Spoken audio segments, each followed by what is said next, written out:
За та бүхэндээ энэ өдрийн мэндийг өргөжүүлье. Тэгээд өнөөдөр та бүхэнтэйгээ Сүхбаатар аймгийн Түмэн цогц сумын харьяат Сүхбаатар нутгийн тариаланч Түмэн ургац компани захирал Инкоттой та бүхнийгээ уулзуулж байна.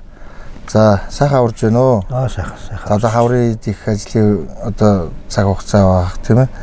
Ер нь манай нутгийнхан Сүхбаатарчууд бүгдээрээ л мэддэг. Манай нутгаас анхлан хадлан хадлагын инх хот гэж ингээл явдаг. Олон түмнийг бас баярлуулж өвлийнхэн өвсдөж ирлийг бэлдэж мөн сүүлийн үед бас газар тариалангийн үйл ажиллагаа явуулж байгаа бах тийм ээ. Тэгэхээр өөрийнхөө бас талаар танилцуулж анх яаж энэ газар тариалан энэ хадлагын үйл ажиллагаар орж ирсэн талаараа бас манай та ярьж өгөхгүй юу? За. Анх би 80 онд Дорнот аймгийн хөдөөчийн техникум төгсөөд 80 онд ирээд зэрэгт 2 жил явж ирчихэд мал хариулсан. Сумаасаа нэг 50 сайлын гой сайхан үнэ аваад төгсөндөрт хэлж бод. Сангийн аж ахуйн тий. Нэг 50 үнэтэй тийм ээж аваа ирдэг. Тэгээд мал хариулж ирсэн. Тэгээд нэг өдөр яасан жил төгсөндөр нэг манай агрономч ерөнхий зав хоёр яваад байхгүй. Юу инкутыг аваад энд хадлагын тоовртогчээр ажиллуулна гэдэг. Би орохгүй гэдэг. 3 удаа тэд нар ирсэн. Тэгээд дөрөвдөгтөө нээж аваад за яваа миний уу яваа шиг одоо над малаа өг. Юунд дараанаас чинь дуудаад байгаа бол яваа гэнэ. Би тэгээд 4 сард тэгээд нэг яваад анх очиод хадлагын 4-р сарын тоовртогчээр анх орж ирсэн. За.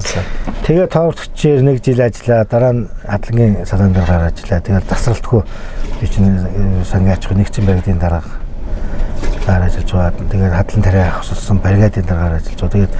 Тэгээд ерөөсөө юу түрээсээр гараад түрээсээр нэг 2003 онд ч үлээ 2 онд ч үлээ гарсан юм аа. 3 онд гарсан. Түрээсээр. Тэгээд тэрнээс хойш тасралтгүй хадлагын үйл ажиллагаа явуулсан. Түрээсээр гэдсэн тухай чинь сангийн аж ахуйн тоног төхөөрөмжийг худалдагдаад. Бүр сангийн аж ахуйн чинь худалдагдаад хадлан тариа чинь тараад за. Хуунд нөгөө түрээсэр гэж хэлсэн байхгүй. За. 5 жилийн хугацаатай 10 жилийн хугацаатай техникийн төрөлжлээд тэгээд техникийнхаа юуг яадаг.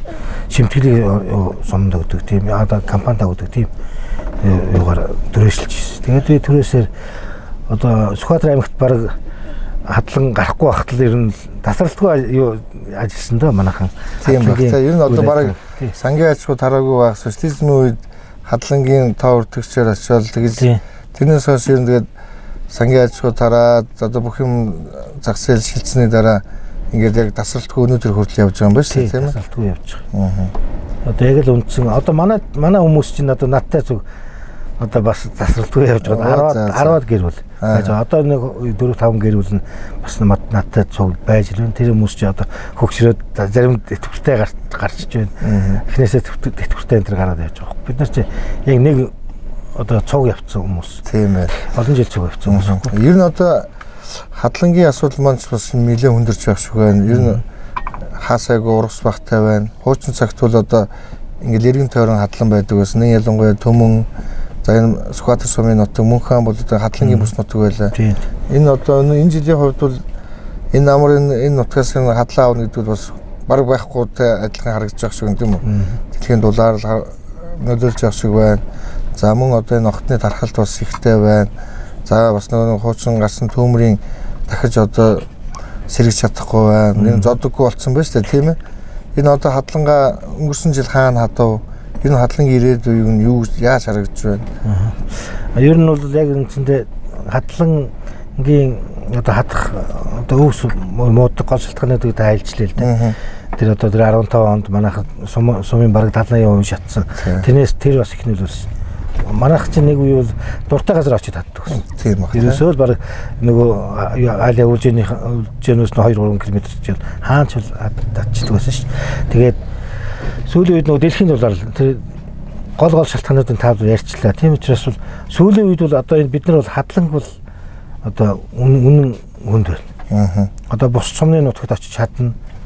Бус сумдууд нь зөвшөөрөхгүйг нь тэгээд явсаар бол бараг 9 сар өвс шарлсан байна. Бид хадлан эхэлж шít. Бараг зөвшөөрлөө хөдөлцөөр тэгээд дарамттай маш их дарамттай. Надад бид нар хөлбөмбөрийн нутагт нэг гуйж говшчоор гарсан. Тэгээд ерөнхийдөө бол хадлангийн үйл ажиллагаа бол энэ манай сумын хувьд бол хэцүү. Ер нь манай сумын нийт одоо иргэдийн 30% нь энэ хадлангийн үйл ажиллагаар амьдардаг шүү дээ. Тэгэхээр бол энэ олон хүмүүс бол одоо ингээд ажилгүй юу амьдралгүй боллоо гэсэн үг л дээ. Ажилгүй боллоо гэсэн үг. Ер нь бол цаашдаа бол юу хадланг бол юу яах хэрэгтэй юм байна л да. Бид нар таримл тэжээл тарих хэрэгтэй.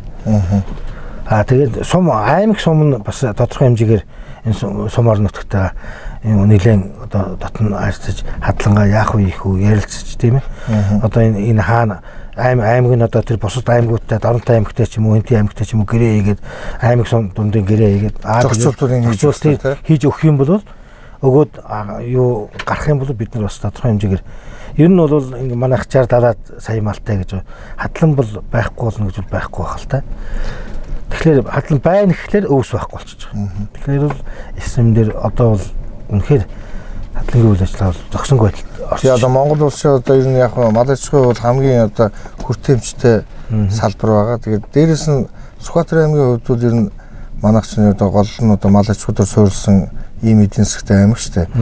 Тэгээд тэрэн дээрээ бид нар одоо аймгийн орон нутгийн одоо зохицуултууд зайлшгүй хийх хэрэгтэй гэдэг нь бол зайлшгүй тийм ээ. Дээрэс нь нэг ийм одоогийн мөрдөж байгаа газрын тухай хуулиар энэ хадлан бэлчээрийн асуудлууд ийм бүрхэгдүүхэн яг хин нэмэдэд байгаа нь хин хариуцлага бүлээх хин нь одоо энийга эзэмших гэдэг нь жоохон ер нь зүгээр орон нутг руу нэг ийм өгсөн шинжтэй боловч яг аль биесээр одоо яг тэр хуулийг хэрэгжүүлээд тэрийг хэрэгжүүлэх гэхээр амар их шалтгаанууд ордог. Одоо өөрөөсөө хэлээд байгаа гол юмнууд гарч ирдэг л дээ.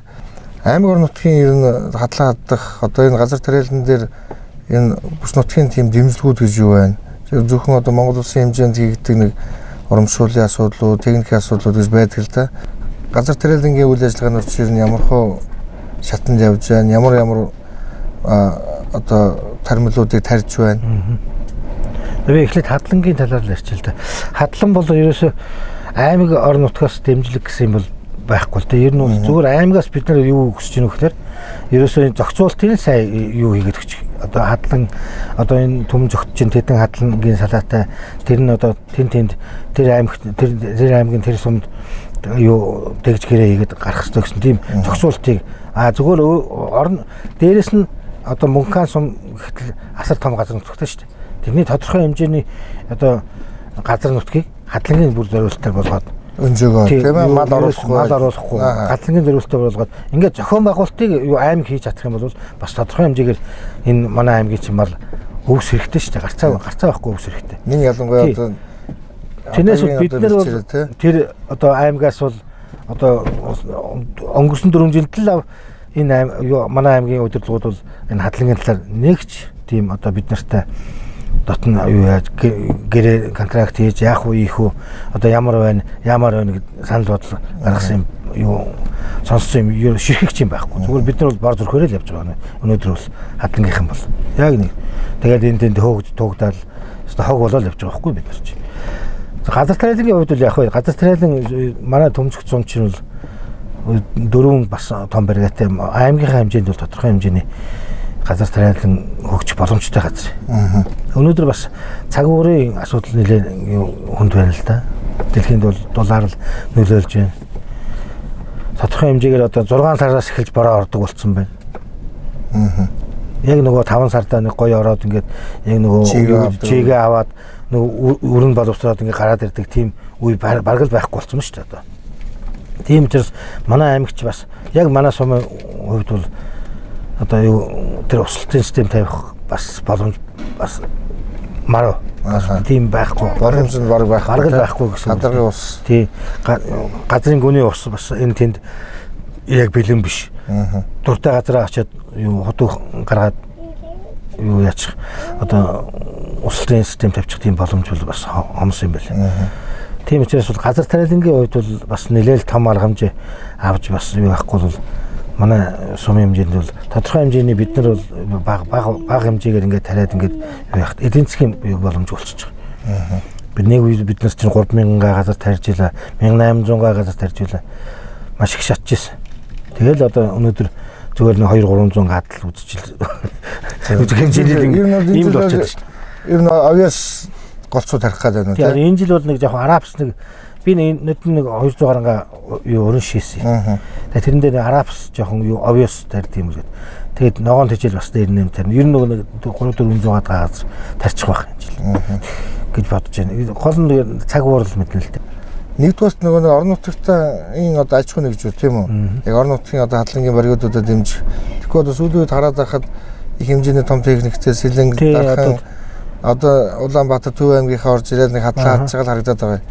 Яг бас бидний хувьд бол нэг буцаагаад нэг эргээд хаяа явахгүй нутагтаа амьдардаг хадланчтай нэгдүгээрт дэмжих тийм ээ? Тий, яг үнэ. Тийм бодлогууд бол зайлшгүй байх хэрэгтэй. Энэ өөрөө орон нутгийн одоо аж ахуй нэгжүүдийг дэмжсэн бодлого гэдэг маань бас л эргээл нэг зохицуултаараа л зайлшгүй хийх хэрэгтэй л асуудлуудын нэг л дээ. Тэгвэл ер нь одоо хадланч ингээд жилийн жилд явсараад минийгийн тал руу төгсч очих гэж ер нь. Ер нь түрүү бас энэ 4 жилд өнгөрсөн 4 жилд л ер нь гадлагын зохицуулт бол бас маш бага хийсэн. Тэрний өмнө Батбаяр гадар байхдаа бол бас одоо хадлангийн нөгөө журам мурам гаргаад яг журмаа бариад одоо төмөн зохицоод гэхэд чинь тэдэг хадлан гарах хэвээр тийм газар гээд бүр газараа зохицоод боломжтой газар нь тийм юм. Тэгээ шуурхаа гаргадаг байсан байхгүй. Ер нь сүүлийн 4 жилд бол ямар ч тийм байхгүй. Ерөөс эзэнгүүл болчиход. Тэр ихтгэл бид нар чинь 10 хэдэн онд үлээ 17 онд шүү дээ. Аймагт очиж бид нар газар байхгүй одоо гарах газаргүй яах вэ? Аймагт очиж уулзсан. Тэр тухайн үед хэн бэлээ засаг дараа эхний чинь засаг дараа чим инктер байсан тийм. Инктер дараад өгч. Тэгэхэд тэр Сэлэнгээс Төв аймагаас өстө битүү хадлан орж ирж одоо энэ наран саран одоо Мөнханы энэ гой өвстэй газар очиж хадуулаад тэгэл ерөөсөө за бид нар хэлжсэн байхгүй инктер дараад. За би яг нөгөө орж уулзж ирсэн. Одоо хадлан яах вэ? Одоо энэ жил одоо хаашаа гарах вэ? Яах вэ гэхүү ихтгэн гармаар байна. Одоо хугацаа нь боллоо 8 сарын 10-д үрчлээ. Тэгсэн чинь юу ярьж байгаа одоо хаанаас чамаагүй хадлан ирсэн хадлангийн бид нар газар олгож өгнө. Одоо газараа яаралтай олгомоор шүү дээ. Бид нар 8 сар гарчлаа гэдэг ийм шаардлага тавьчихсан. Тэгээд баахан хадлан тэр жил нэг бараг 70-80 хадлан худалч хүнд ирсэн.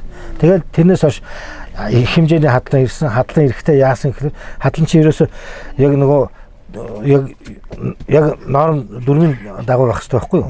За юу тарамуур нь ямар байх хэрэгтэй? Пресний яаж хадах хэрэгтэй тийм ээ? Тэр технологи гэж юмыг бүр мэддэггүй хадлангууд ирээд тэгээ саран тарамууртай ирээд бүр онгоч хайчихсан байна. Саран тарамуурын хөрсийн нэргүүд хайчихсан. Одоо зүгээр нэг хөрстэй газар чинь хөрсийн нэргүүдэд үнцийн ухаар хайчихсан. Тим юм асар их гарсан. Тэгээд тэрнээс хойш бол манайх чинь ургаагүй шүү дээ. Одоо хадлагын тал бүр байхгүй болсон байна. Тийм. За ер нь тэгээд яг одоо нэг нөгөө ихэд бараг 30 гаруй жил ер нь хадлангийн асуудал нутгаарныхаа одоо энэ бүх зовдон жаргалыг мэдэж тий өнөөдрийн одоо нөхцөл байдлыг ч гэсэн илүү ингэж мэдэрдэг ийм хүмүүс бол яг та бүхэн өөрсдөө л дээ бизнес хийж байгаа хадлан хадаж байгаа газар тариалангийн үйл ажиллагаа явуулж байгаа ер нь хүн харахад нэг амархан байдаг бүх хүмүүс л одоо юу гэдэг хадлаа хадаж байгаа хүмүүс ашиг орлого олдог ч юм уу газар тариалан хийж байгаа хүмүүс одоо бүгд л одоо ингэж бизнес суулгаа ашигтай юм шиг байдаг боддог баг. Гэхдээ энэ бол маш их одоо дэмжлэг зохицуулалт ийм байж энэ орон нутгийн одоо аж ахуй нэгжүүд бол үйл ажиллагаагаа хэвээ явуулж тэгээд энэ тасалдахгүй үйл ажиллагаа хийнэ гэдэг нь өөрөө энэ нутгийн орны өөрийнх нь одоо жинхэнэ одоо бизнесмэнүүдийн нуруундаа ачаагаа өрөх ийм л асуудал л да. Тэгээд яг энэ бол нэг өнөөдөр хүртэл авч явж байгаа инкоттоос маш их баярлалаа. Бас одоо үйл ажиллагааныхаа талаар одоо өнөөдөр шаардлагатайгаа төрийн бодлогуудын талаар ярьж өгсөнд бас их баярлалаа. Тэгээд одоо ажилд нь амжилт хүсье. За баярлалаа. Бидний бас яг амьдрал дээр болж байгаа үйл ажиллагааг бас ингээ мэдрээд явж байгаа тэгвэл бас өөрт чинь бас сайхан санагдж байна л да. Бидний одоо яг нөгөө яг амьдрал дээр юу үлээ те энийг чинь яг мэдхэн ховор шүү дээ. За хадлан л бол ашигтай ажилдаг. Хатан тариалуул ашигтай ажилдаг, мөнгөтэй төгрөгтэй гэсэн. Тийм байдлаар хүмүүс харьцдаг байхгүй. Тэгэхээр яг өнөөдөр бол үндсэндээ бид нар чинь яг тийм биш шүү дээ. Тийм маш их. Энийг бас ойлгоно гэж баярлалаа. Танд бол бас цаашдаа чинь ажилд амьдрал чинь аз жаргал ирүүлэх сайхан бүхнийг хүсье. Үйл ажиллагаа нь цаашдаа одоо зорьсон үйл ажилдаа одоо амжилт гаргаарай гэж ерөөё. За баярлалаа.